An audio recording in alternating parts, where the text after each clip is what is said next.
持续性的一个耳鸣呢，它的原因最主要呢就是耳朵本身的一些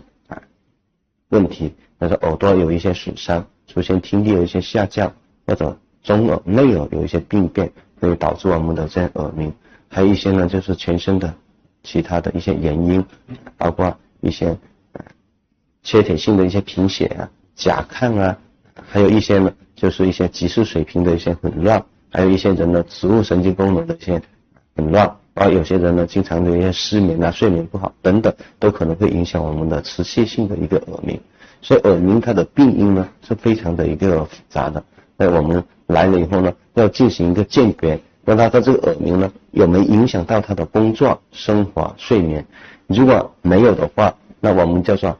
耳鸣的一个人情或者代偿性的耳鸣。这类病人呢，如果你去除掉一些严重病因后呢，是要